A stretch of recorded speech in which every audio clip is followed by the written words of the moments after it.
Oke, kita mulai dari nomor satu. Nomor satu diberikan matriks A itu ini ya, dengan determinan A tidak sama dengan 0. Terus suruh tentukan nilai T sehingga matriks B ini dapat dibalik. Nah, penyebab matriks dapat dibalik itu ada bermacam-macam. Dan adanya baris 0 atau kolom 0, terus adanya baris atau kolom yang identik, dan sebab lainnya lagi. Ya kayaknya cuma itu sih.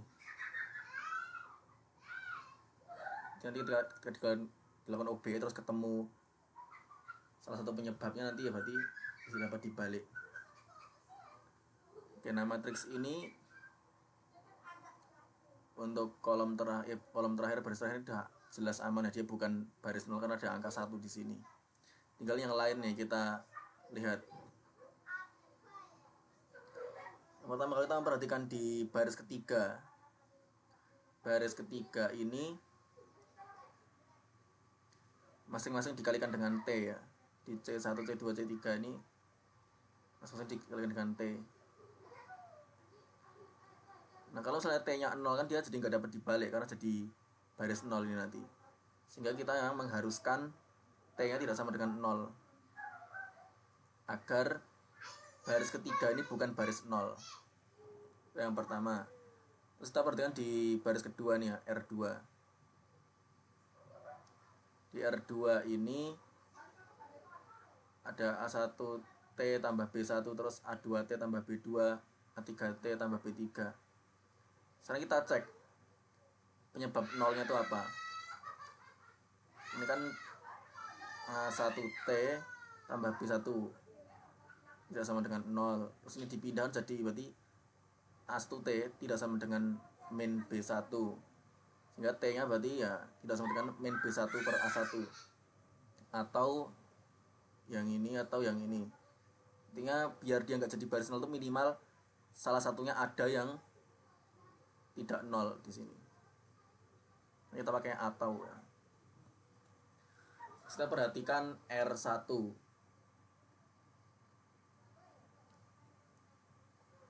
Untuk R1 ini ya kasusnya mirip dengan R2 tadi ya. Dan kita gimana caranya biar salah satu ini ada yang bukan 0 minimalnya. Ada yang bukan 0 salah satu. Oke. Terus kita juga perhatikan juga R1 dan R2 sekaligus ya. Dua baris ini kalau kita perhatikan itu kita mengharuskan T-nya tuh tidak sama dengan 1, tidak sama dengan min 1. Karena kalau T-nya itu min 1, ini kan nanti jadi A1 kurang B1, A2 kurang B2, A3 kurang B3. Yang ini B1 kurang A1, terus B2 kurang A2, B3 kurang A3. Itu kan jadi identik ya. Seolah-olah memang baris 1 dan baris 2 ini seperti cuma ya plus minus doang gitu. Kalau T-nya 1 itu ya jelas berarti sama dong, dua baris ini benar-benar sama. Ya diharuskan T-nya tidak sama dengan plus minus 1. Nah, jadi kita akan himpunan penyelesaian untuk T ya. Berarti T anggota bilangan real sedemikian hingga T tidak sama dengan min 1 dan T tidak sama dengan 0 dan T tidak sama dengan 1. Dan terus itu yang tadi yang R2 ini ya. T tidak sama dengan min B1 per A1 atau T tidak sama dengan min B2 per A2 atau T tidak sama dengan min B3 per A3. Dan yang satunya lagi yang R1.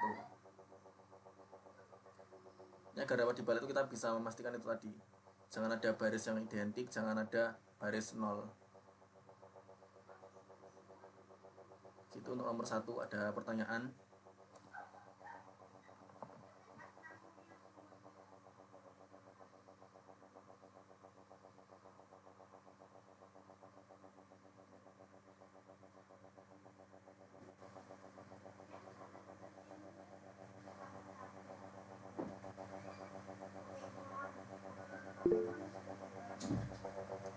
Sebentar, ya tak cek dulu.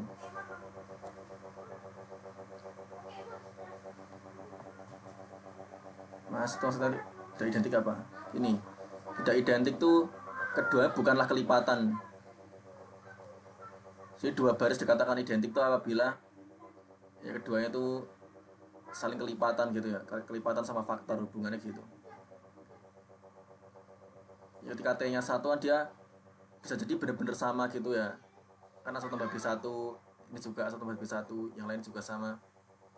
Bisa juga kelipatannya gitu kan, tadi kan kita seperti kalau T nya min satu itu kedua baris ini seperti dikalikan min satu aja gitu,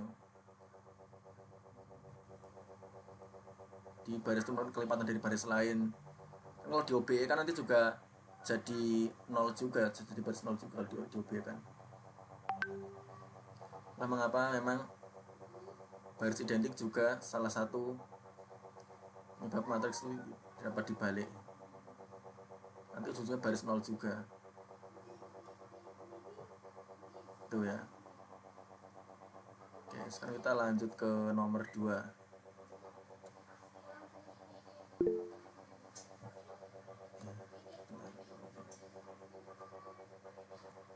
Lanjut ke nomor 2. Nomor 2 ini suruh tentukan sebuah vektor tak 0 yang tegak lurus terhadap vektor 5 min 2 3. Kita tentukan sebuah ya, kita satu aja dan itu bebas mau berapapun. Yang pasti kalau definisi tegak lurus itu kan hasil kali dotnya tuh 0 ya, di definisi dari tegak lurus. Jadi kita tinggal pilih satu aja, terserah yang mau berapapun. Makanya aku milih ini 141. Kalau ada yang punya pilihan lain silahkan buat pilihan sendiri ya, jangan ikut-ikutan. Ketika 141 ini didotkan dengan 5 min 2 3, itu hasilnya 0. Jadi memang beneran ada. Menunjukkan ada kan satu sudah cukup gitu, nggak harus banyak ya kan.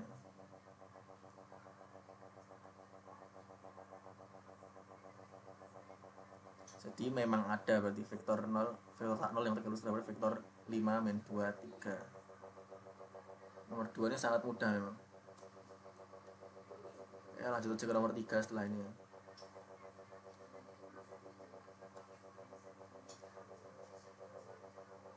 Nomor 3, gunakan aturan Cramer untuk menentukan nilai X yang memenuhi SPL ini tanpa menentukan X2, X2, X3.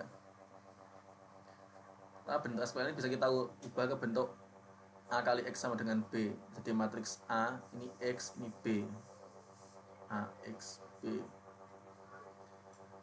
Dengan aturan Cramer itu mencari X4 berarti determinan A4 dibagi determinan A. A4 itu artinya matriks A ini yang kolom keempat tuh diganti dengan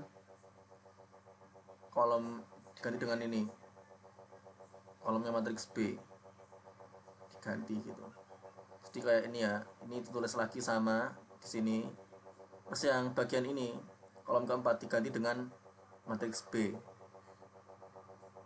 itu namanya A4. Kalau A berarti ya ini matriks A. Silakan OBE sehingga ditemukan didapati determinan dari A4 itu 423. Untuk yang matriks A ini nomor determinannya min 423, sehingga kita dapati X4 nya itu berarti determinan A4 dibagi determinan A 423 per min 423 sama dengan min 1. Nilai X4 adalah min 1 ya. Kemarin saya sempat salah ngitung yang di determinan A ini. Karena pokoknya hasil akhirnya tuh jadi X4 nya 141 per min 77 waktu kemarin. Sempat ada yang salah ngitung di bagian mana gitu. Dan caranya macam-macam memang teman-teman. Determinan diantara bisa dengan OBE, gimana nanti tujuan kita untuk mendapatkan matriks segitiga,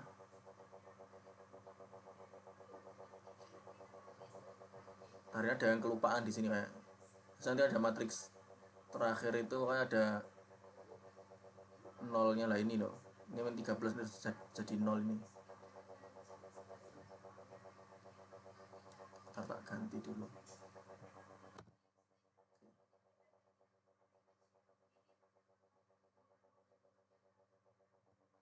Jadi main 30.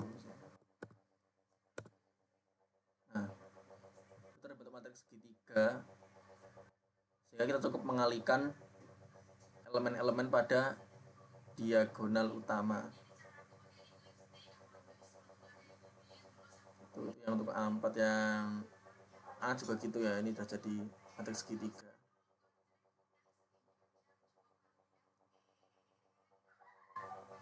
Oke, nomor 3 ada pertanyaan untuk aturan Kramer.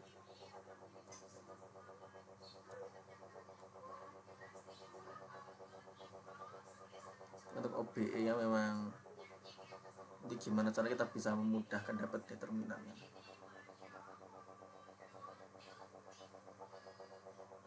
Ini kita ingat-ingat aja lah pengaruh apa itu OBE terhadap determinan matriks. Kalau kita nambahin kelipatan baris lain kan nggak ngubah determinan. Kalau saya dikalikan nanti jadi berubah determinannya. Kalau kita nuker baris nanti jadi main determinannya. Ada apa nih? Kalau cari apa nggak pakai OBE boleh toh? Boleh. Cara ngitung determinan kan memang nggak cuma OBE saja gitu.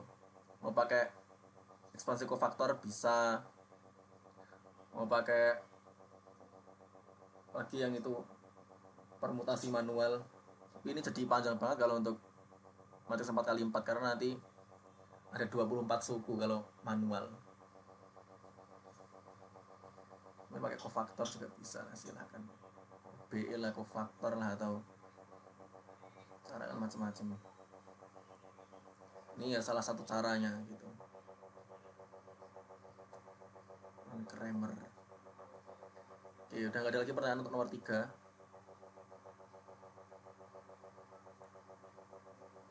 Pasti itu tadi ya, ini tuh untuk ini berarti kan X4 tuh determinan A4 dibagi determinan A.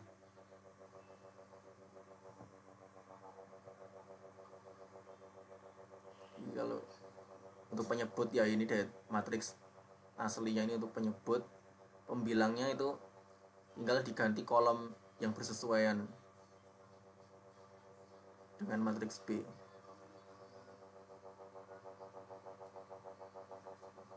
Sekarang nomor 4. Misal V adalah bidang yang memuat titik-titik, P ini 5, 4, 3 ya. Yang 1/27 ya. Ini gini. Ini dikali 9, ini dikali 3 kan ya. Ketika kita mengalihkan suatu baris, akibatnya determinan matriks baru itu yaitu tadi pengalihan barisnya itu dikalikan dengan determinan matriks asal. Ini determinan matriks yang baru ini kan dia itu menjadi apa? 9 27 kali lipat dari matriks sebelumnya. Makanya berarti determinan matriks ini itu sama dengan 1/27 dikali determinan matriks baru ini. Gitu, itu mengenai apa itu perkalian baris ya. Di akibatnya di situ. Determinan matriks baru itu dikalikan dengan perkalian barisnya. Itulah kenapa dia ada 1/27 di sini. Ini kan 9 kali 3.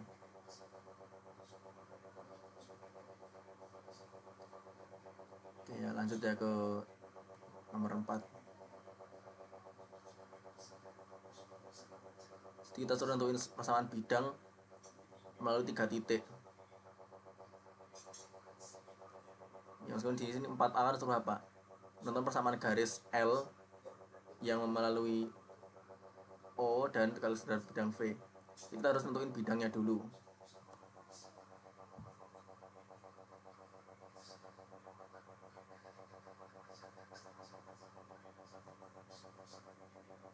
Nah, untuk menentukan persamaan bidang melalui 3 titik itu bisa dengan SPL, bisa juga dengan vektor. Nah, dengan vektor pertama kita memilih salah satu dari 3 titik itu sebagai titik pangkal. Misalkan dipilih P ya sebagai titik pangkal. Terus buat 2 vektor dimana masing-masing dari titik pangkal terus ujungnya di titik-titik lainnya. Jadi ada yang PT sama PR. Ntar ini kok dengan tipe lagi ya. PT sama PR.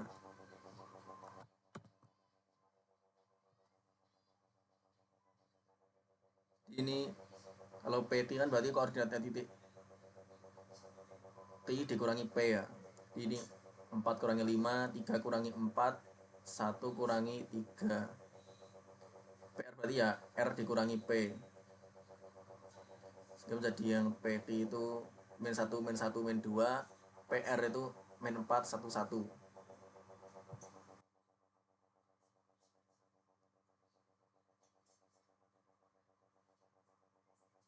Sebenarnya di sini kita di pertanyaan nggak suruh harus sih nyari pasangan bidang, nggak ada ya. Saya suruh nentuin garis L tegak lurus dengan bidang V. Sebenarnya kita juga nggak harus sih nemuin pasangan bidangnya. Soalnya kita untuk menentukan vektor normal, vektor yang tegak lurus bidang itu kan kita mengkalikan silang kedua vektor ini di PT cross PR buat nyari vektor N ya. PT cross PR. Saran teman-teman kayak nentuin kofaktor, kita hapus kolomnya ya. Ini kan ada 3 kolom kita, karena ini kita nyari komponen pertama, berarti kita hapus kolom pertama. Jadi main 1, main 2, 1, 1. Terus untuk mencari yang komponen kedua, kita hapus kolom kedua. Jadi main 1, ini main 2, main 4 sama 1. Oke, tar ini kok lupa lagi ya.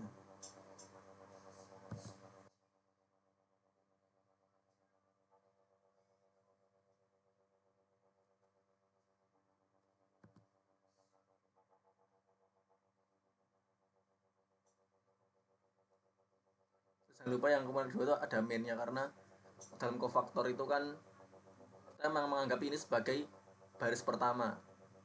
Tinggal kolomnya nih, kolom 1, kolom 2, kolom 3. Kalau misalnya jumlah nomor baris sama nomor kolom itu ganjil, itu nanti jadi main tandanya. 1 tambah 2, 3. Sedangkan ini kan ini 1 tambah 1, ini 2, ini 1 tambah 3 tuh 4. Jadi di sini masing-masing memang tandanya plus ya, karena itu jadi sesuai dengan determinan. Sedangkan yang kolom kedua ini kita pakai main ya, kita anggapnya baris pertama, kan ini kayak matriks, cuma apa itu 1 baris doang ya, kolomnya ada 3. Ini kalau kita hitung kan 1, ini di dalam sini main 9 karena ada mainnya, jadi plus 9 ya, 9. Terus yang ini main 5. Kita sudah dapat vektor N itu 1, 9, main 5. Ini tegak lurus dengan V. Sini karena nggak ada permintaan, sebenarnya kita juga nggak perlu kan ya, nggak diharuskan nyari persamaan bidang. Kita cukup menentukan ini garis L melalui O dan tegak lurus dengan V. Berarti ini garis L itu sejajar dengan vektor N. Ini sejajar garisnya. Nah, kita bisa menentukan persamaan parameter garis. Yang mana ini adalah titik yang dilalui, itu kita taruh di matriks 1 kolom sendiri ya. Di barisnya 3, terus ini kolomnya 1. Ditambah T dikali tadi objek yang tegak lurus tadi apa? Oh ini N ya. N itu 19 min 5. Ini 0 berarti ya udah gini kan. Tinggal T kita kalikan. Ini T 9T min 5T. Boleh juga ditulis garis L itu apa? X sama dengan T, Y sama dengan 9T, Z sama dengan min 5T. Dengan T anggota bilangan real. Ini adalah persamaan garis L.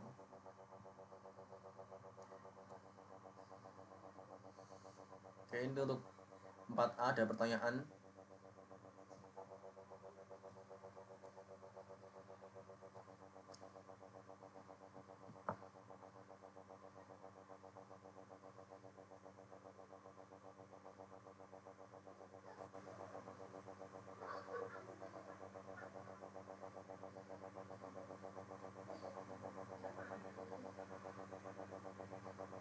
Seperti nggak ada ya, kita nanti bisa ke 4B. 4B ini misal W adalah himpunan semua titik yang terletak pada garis L. Periksa apakah W merupakan subruang dari R3 yang dilengkapi dengan operasi penjumlahan dan perkalian skalar di R3. Buktikan jawab saudara. Gini, kemarin aku waktu ujian malah yang tak buktiin itu W nya subruang dulu, tapi itu baru operasinya. Tapi kalau pengen enak ya kita buktiin ini dulu, operasinya dulu baru W itu subruang. Karena kalau udah terlanjur buktiin W subruang duluan, berarti kita harus kerja 2 kali untuk masing-masing apa, membuktikan operasi penjumlahan dan perkalian skalar. Dan ini operasinya dulu kita buktikan, baru setelah itu kita buktikan subruangnya. Ya, berarti kita pertama buktikan untuk operasi penjumlahan.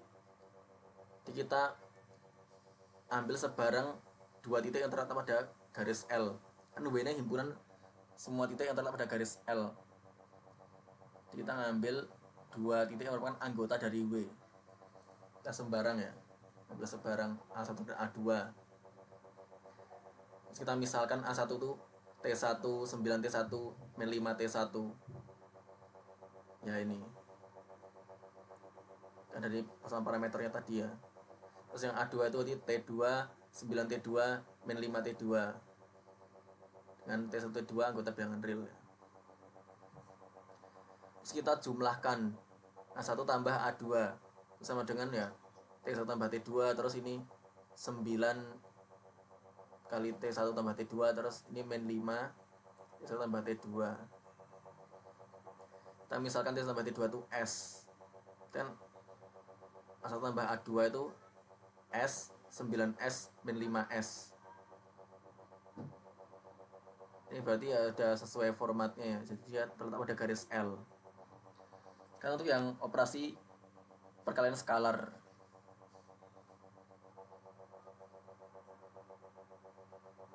kita ambil sebarang skalar K anggota bilangan real dan titik A yang terletak pada garis L. Nah, misalkan titik A itu T 9T min 5T dan T anggota bilangan real.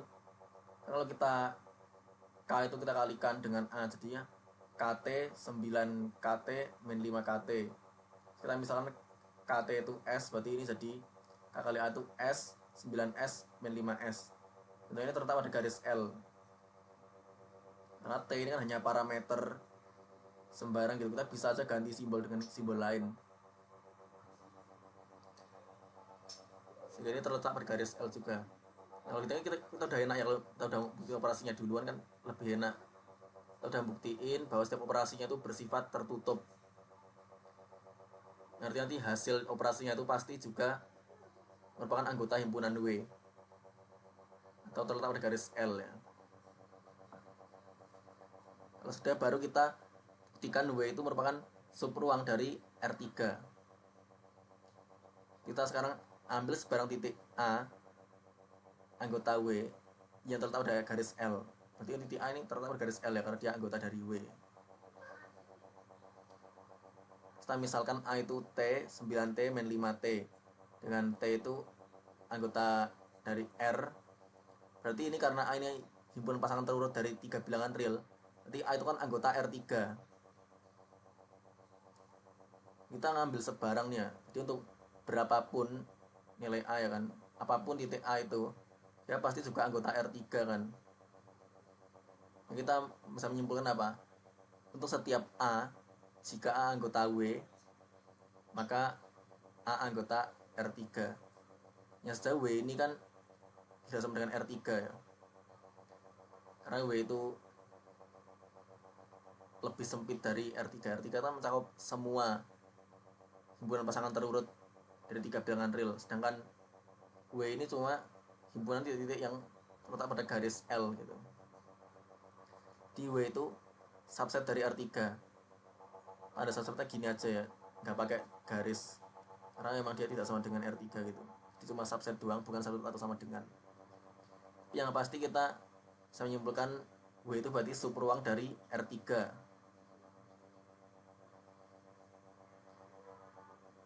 Terus akhirnya kita simpulkan akhirnya gini. Jadi W merupakan subruang dari R3 yang dilengkapi dengan operasi penjumlahan dan perkalian skalar. Yang tanda titik ini ya untuk mengakhiri pembuktian gitu ya. Tanda kotak.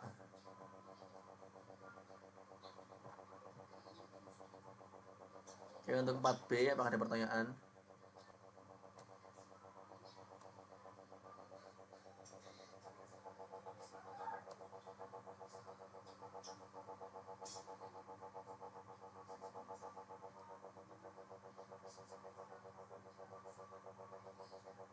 Oke, sepertinya nggak ada. Kita stop record dulu ya. Kita nanti istirahat sejenak. Stop record.